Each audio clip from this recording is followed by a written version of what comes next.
atingiu e nos trouxe até aqui. Que alegria te encontrar dentro em nossos corações, vida nova de surgir.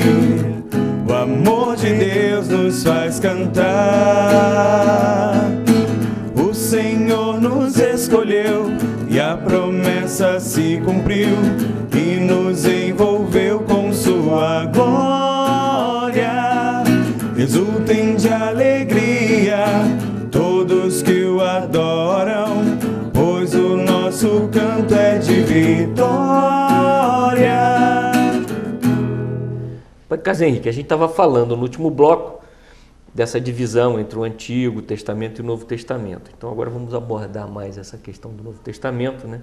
Já que Jesus é a palavra de Deus que se fez carne, então ele é a própria mensagem, não é, de Deus, é a própria comunicação. Mas ele também, como pessoa, tinha um jeito peculiar de se comunicar, né? Quer dizer, ele falava de formas específicas, né? Era bom a gente falar um pouquinho desse assunto, explicar um pouquinho essa forma, né, de comunicação? Sim, então esse jeito peculiar de falar de Cristo é algo de sempre comunicar a própria palavra, a própria mensagem que ele veio trazer, a mensagem do reino de Deus, né? Cristo veio inaugurar esse novo reino. Era essa a promessa do Messias do Antigo Testamento. E o que tem de específico? Por que desse jeito peculiar? É aquilo que ele vai falar às pessoas da sua época, de modo que essas pessoas pudessem compreender.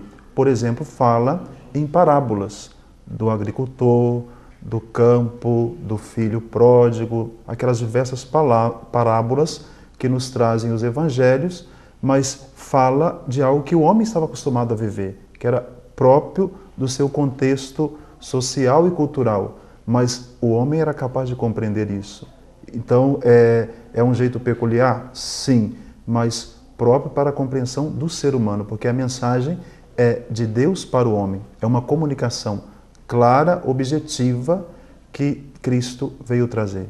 Eu acho que é interessante, você está falando dele usar quer dizer, a própria vida, a sociedade da pessoa, né? Quer dizer, ele fala para o agricultor falando de sementes, não é? Quer dizer, é muito interessante para transmitir para um povo, digamos assim, de uma cultura limitada, né, verdades teológicas. Eu acho que é um verdadeiro mestre, né, nessa forma de comunicação, né?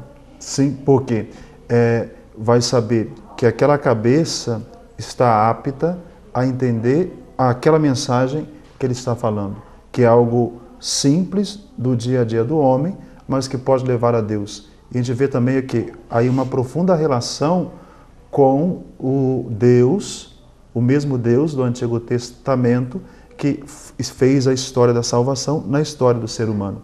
E Cristo continua isso. Agora, é a palavra, é o verbo feito carne, entre nós, falando da mesma forma, usando a mesma pedagogia divina para que os homens possam entender. Acho interessante porque os profetas falavam de Deus e anunciavam, né, o próprio Jesus. E Jesus vem para falar de si mesmo, não é isso? Exatamente.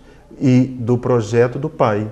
Então, olha a relação profunda naquela questão que você colocava entre Antigo e Novo Testamento. Por exemplo, agora dentro da liturgia, no próximo domingo, é o terceiro domingo, que nós estamos lendo o capítulo 13º do Evangelho de São Mateus, que são 7 parábolas, que vai se falar sobre o quê? Sobre o reino de Deus, que Cristo veio trazer. Então, fala do Pai, fala do projeto do Pai, que Cristo é o nosso modelo, que cumpre a vontade total do Pai. Dizia também há pouco que quando Deus fala, Ele só exige do homem o quê? Uma resposta, um sim ao seu projeto, ao seu plano. Cristo é esse que respondeu plenamente o projeto do Pai, porque comunica esse reino novo. Mas no próprio fala do Evangelho de São Mateus, uma passagem em que pergunta-se, os apóstolos perguntam a Jesus por que ele fala em parábolas. Aí ele explica que a uns é dado a conhecer, a outros não. Quer dizer, então ele não está comunicando para todo mundo? Quer dizer, uma coisa que eu sempre tive assim, uma dúvida, né? Por que isso? Né? Foi do Evangelho domingo retrasado, né? Da semente dos vários tipos de terrenos, né? Então, ali a questão não é que Cristo não queria que eles compreendessem, é a questão da humildade, da abertura, da vontade do coração do homem para compreender, porque Cristo está também numa sociedade, muitos o aderiram, outros não. Pensemos, por exemplo, no grupo dos fariseus, dos saduceus, que questionavam, que estabeleciam um diálogo, mas era um diálogo de questionar, de colocar Cristo à prova. A todo momento nós escutamos isso de modo específico no Evangelho de São Mateus. Então, a compreensão não tinha das parábolas, por quê? Porque o coração estava aberto. Se o coração não está aberto, se não há vontade do homem, não vai compreender. E pode acontecer nos nossos dias, alguém que pense muito intelectual, para que escutar uma parábola do bom samaritano, para que escutar uma parábola do semeador e daí por diante, e se eu já sei tantas coisas, então é preciso desse coração de criança, que também Cristo fala no Evangelho, que é de confiar, de aceitar aquilo que o Pai fala, aquilo que Deus fala. E Jesus faz umas escolhas interessantes, né? Porque são os apóstolos que vão dar continuidade à sua mensagem, quer dizer, são os apóstolos que vão divulgar posteriormente a mensagem da Boa Nova. E ele vai escolher lá um pescador, né? Vai escolher pessoas simples, não é? Por exemplo, eu se fosse escrever um texto, ou se fosse escolher uma mensagem, escolher uma pessoa para divulgar a mensagem que eu acho que fosse importante para chegar às pessoas, eu escolher uma pessoa, sei lá, um letrado, e Jesus não faz isso, né? Inclusive Sim. O Papai Demário falou disso, fala de Pedro um pouco, né, dessa escolha, quer dizer, o próprio pescador é o líder da igreja, né? Isso quer dizer, é estranho, né, essa escolha. Eram pessoas simples, talvez para o contexto de hoje, mas Pedro tinha uma empresa, não era alguém tão simples, né, que pescava, mas, por exemplo, Mateus é o cobrador de impostos e é o chefe, então era alguém que tinha um nível maior. Então foram pessoas simples, sim, desta abertura do coração, porque essa simplicidade, no sentido bíblico, não é quer dizer que eu sou pobre, não possuo bens, mas a simplicidade é tanto para o pobre que não possua bens, como para o rico que tenha muitos bens. Mas ambos podem abrir o coração e aceitar a mensagem da palavra. Entendeu? Então Cristo, ele mescla aí um pouquinho. O pescador sim, mas o chefe dos cobradores de impostos e daí por diante. Essa diversidade dos apóstolos que todos dão um sim. Todos estão com o coração aqui aberto, como de criança, para acolher o reino de Deus na pessoa de Cristo. Bom, aí escolhido aí, Jesus passa a sua mensagem. Aliás, eu ia até fazer uma pergunta, acho que vou fazê-la. Existe um momento nas passagens do Evangelho que Jesus fala que o jugo dele é suave, né? Meu jugo é suave, tal. Em outras ele diz, tem que tomar a sua cruz e me seguir, né? E vocês vão ser perseguidos por causa do Evangelho. Não tem um desacordo com essas duas mensagens? Não, porque o jugo suave é exatamente Cristo que compartilha com o ser humano a sua vida. Não só a natureza humana, o Verbo se fez carne, verdadeiro Deus e verdadeiro homem, mas diante da cruz, que é a consequência do pecado, a gente tem que voltar lá no Antigo Testamento, né? Agora, depois que pecaram, vão ganhar a vida, né, com o suor do rosto. Então, o peso, Cristo partilha conosco. Então, por isso que o jugo é suave, mas a cruz existe, né? Como explicar o sofrimento humano, como explicar as coisas que nos acontecem, que não nos agradam. Na pessoa de Cristo, naquele que é a plenitude da aliança, aquele que é a plenitude da comunicação de Deus. Ele explica todas as coisas. Então, nele nós podemos ver um modelo para a nossa vida. Por isso, quem é o nosso modelo, o nosso único modelo? É Cristo, porque abraçou a vontade e o projeto do Pai, que foi de cruz na sua vida, mas também que foi de alegria, de estar com os apóstolos, de sorrir, de encontrar com as pessoas. Então tem que olhar o todo da história do próprio Cristo para a gente entender um pouco a nossa história. Então, bom, chegamos então, Jesus passou a sua mensagem, foi crucificado, ressuscitou, e naquele momento lá no cenáculo, lá desce o Espírito Santo e Jesus então manda que divulguemos, né, a Boa Nova. E aí os apóstolos e os discípulos, né, infundidos com o Espírito Santo, saem a pregar. Eles falam em línguas, e todo mundo entende o que eles estão falando, tem até as pessoas ficam impressionadas com isso e tal. Mas aí o evangelho é propagado. Aonde entra o cidadão Márcio de Paulo, o cidadão Carlos Henrique, nesse processo de divulgação? Aonde que a mensagem chega para mim e diz assim, olha, você tem responsabilidade nisso? Então, aí para a igreja é a partir do batismo, todo batizado é chamado a ser profeta, né? Profeta é aquele que fala em nome de Deus. Comunicar o quê? A experiência feita com Cristo, com Deus, como os profetas do Antigo Testamento. Então, cabe ao cristão dar essa continuidade no hoje da história, no século 21, da mensagem cristã. A mesma mensagem que vai ser falada, talvez de modo diferente. Nós estamos aqui num programa falando de algo, usando um meio de comunicação, mas é esta mensagem que nós acreditamos, que nós encontramos, que agora vamos passar às outras pessoas. Então, isso cabe a todo batizado.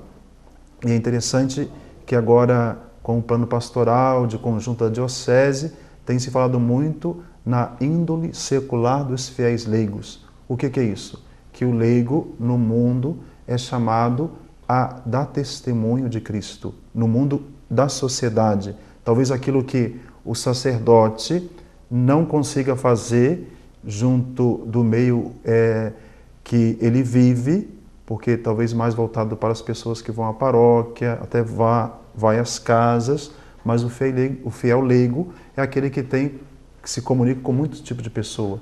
E ali deve passar quem? A mensagem, né? Era um pouco também o evangelho de ontem, do grão de mostarda e do fermento na massa. É algo muito pequeno, despercebido, né, diante da massa, mas que faz com que a massa cresça. Então, ser fermento na massa é isso. Essa é a missão do homem, do fiel, de dar sabor, de colocar algo diferente. Porque a massa é muito grande, é muita gente, mas a massa com fermento é outra coisa. Muda. Claro. Agora, nós católicos ainda não temos internalizado essa mensagem, né? A gente é muito acomodado, não é? Eu falo por mim, vejo também nas pessoas que não assumem como um compromisso essa coisa de passar adiante, de divulgar a mensagem, né? É uma coisa bastante já antiga, mas que para muitos é uma coisa nova. Então deve-se pensar naquilo que o Santo Padre, o Papa Bento XVI, disse do documento sobre a Eucaristia, que não pode ter um divórcio entre o homem que celebra no domingo, o cristão, o leigo, e o que vive durante a semana. Então, aquilo que eu encontrei, o Cristo que eu celebrei, é o Cristo que eu devo comunicar no mundo. Isso é missão. Claro, eu devo fazer uma missão específica, ir nas casas, visitar as famílias, mas no mundo eu sou chamado a dar testemunho de Cristo. No trabalho, na escola. No trabalho, na escola. Eu acho que é isso que é um pouquinho que a gente precisa,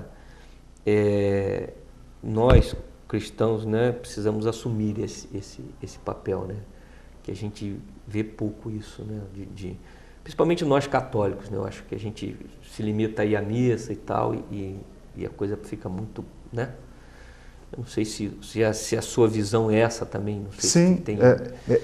pensar nessas coisas como algo sério, né? Que o cristianismo é que dá sentido à minha vida. Não pode ser entre quatro paredes, de 1 hora de missa no domingo e depois a minha vida vai ser como o pagode lá do Zeca Pagodinho, deixa a vida me levar. Não pode ser assim, né? Tem que ser algo que dá sentido àquilo que eu celebrei. Então, Cristo celebrado, Cristo comunicado. E é interessante a gente ver que foi assim a vida dos apóstolos, né? Aquele grupinho que depois da ressurreição, depois de ter recebido o Espírito Santo, se reúne ali no pórtico de Salomão e vai juntando a ele, aquele pequeno grupo, um outro grupo, cresce, cresce, cresce, por causa dos testemunhos de vida. Não foi por causa da palavra, pregações bonitas, sim, de Pedro e daí por diante, mas foi o testemunho que fez com que crescesse, que a coisa fermentasse. Nós, quando fomos chamados aqui, toda a equipe do programa Paz e Bem, para assumir essa tarefa, a gente pensou nisso, né? Que a gente tinha uma responsabilidade. E essa responsabilidade está aí na nossa cabeça, pressionando a gente, os companheiros aqui do lado de lá da câmera, né? Mas a gente tem trabalhado muito, é um esforço muito grande, até você que está nos assistindo, é um esforço muito grande, é um trabalho para a igreja que a gente faz, é um trabalho voluntário, então é um trabalho que a gente gostaria de receber também o apoio das pessoas, né, que nos ajudassem também nesse trabalho, porque é um trabalho árduo, não é? E eu acho que é um meio de comunicação que a gente conseguiu atingir, o canal de televisão, por exemplo, uma TV, uma Diário TV, por exemplo, que chega a muitos lares, né? Acho que é um trabalho de dedicação muito grande. Eu queria aproveitar que já que o senhor está aqui, se pudesse dar uma bênção para nós aqui, para o programa, né? Uma bênção específica para o programa, aqui para a nossa equipe, né? Claro, e é um trabalho custoso, como foi o trabalho de Cristo, né? Para compreender quem ele era, qual era a sua mensagem para os apóstolos, né? Ele esperava um Messias triunfalista e vem alguém que fala de pobreza, de simplicidade, de carregar a cruz, como deve ter sido difícil para os judeus, os apóstolos eram judeus, compreender Cristo. E às vezes também a gente está aqui falando, lutando por algo para evangelizar e pode ter essas incompreensões também, essas dificuldades. Mas aí pegamos a cruz e carregamos. O que é interessante é que vale a pena, que a mensagem está chegando a algum lar. A palavra de Deus está chegando de alguma forma na vida de alguém, na vida de uma família, que de repente está ali no meio de tantas informações, no meio de comunicação, mas aqui tem uma informação sólida, básica, que me ajuda a encontrar Cristo, o sentido da minha vida. Então, eu queria pedir ao senhor que desse aqui, para terminar aqui a nossa entrevista, uma bênção para nós aí. Muito bem, então vamos dar esta bênção para o Márcio, o que mais aparece, né? E toda a equipe aqui, também para o Canal 4, né? Que abriu essa porta para esse momento de evangelização, que Deus possa abençoar cada ação desse canal e que tudo cresça e concorra para o bem, né? O bem das pessoas, o bem das famílias, o bem da sociedade, sobretudo na sociedade de Teresópolis. O Senhor esteja convosco. Está no meio de nós. Pela intercessão da bem-aventurada e sempre Virgem Maria, abençoe-vos Deus Todo-Poderoso, Pai e Filho e Espírito Santo. Amém. Obrigado, Padre Carlos Henrique. Espero que o senhor possa voltar aqui outras vezes no nosso programa. Voltamos, de acordo com a agenda. Tá bom, vamos voltar aí. Vamos dar uma paradinha e voltamos aí no próximo bloco.